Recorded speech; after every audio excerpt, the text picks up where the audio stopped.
Hi, it's Angie with News OK. An economic summit is being held at the Skirvin Hotel on July 27th.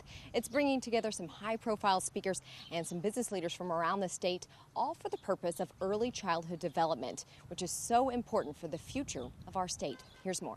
We're really a lot about root causes rather than addressing symptoms in our foundation, and the root cause of a lot of our terrible statistics, such as child abuse, teen parenting, divorce. One can go on and on. Incarceration. We are number one in the nation in incarceration of women, and that impact on families and children is huge, with repercussions that are cost us in taxes as well as loss of human potential. So, catching it early, it's a long-term return on investment, but it's going to be one that will put us in a very competitive position statewide, and our business leaders need to understand their role in that, and family-friendly practices will be one of the things that we'll be dealing with in the conference, how they can do things that promote the well-being of the families of their employees. When you hear those kind of statistics that are negative, it makes you realize that it is very important that Oklahoma is consciously focusing on this, and we've set goals, that we're moving forward. We've done that. We've had great success. We have a world-renowned state pre-K program. We have a state pilot program that is coveted by many other states that serves infants and toddlers. In fact, the setting that we're in today is one of our state pilot programs. So we've done a lot, but we still have a lot of work to do.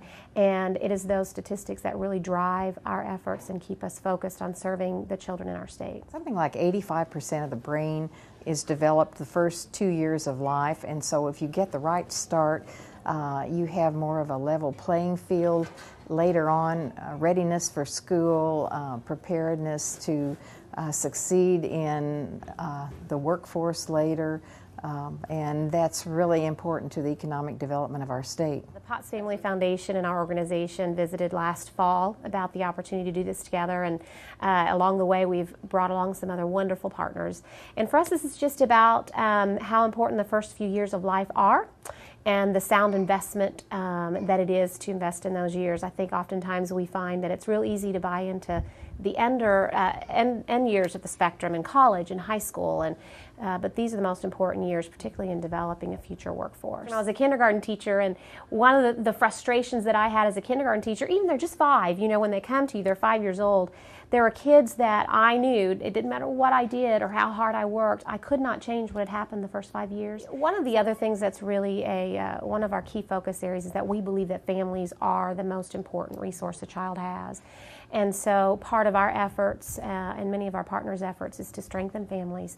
And communities play a role in that. Our business leaders play a role in that. Families obviously are working, and they're involved in their community, and together as we partner with our families in raising children, we can ensure that their children will arrive at school at the same playing ground as everyone else. Well, we are bringing in 3 nationally recognized speakers for the conference. One is the Nobel laureate in economics. Another one is formerly education director for Oprah's efforts in education, and is now head of the First 5 Years Fund. And the other is head of a coalition of foundations and business leaders that see our ability to compete in the world economy, and as states to also compete for business. If you would like more information about the summit, you can go to the Smart Start Oklahoma website, which is www.smartstartoklahoma.org, and there's a link there that will provide some information about how to register for the summit.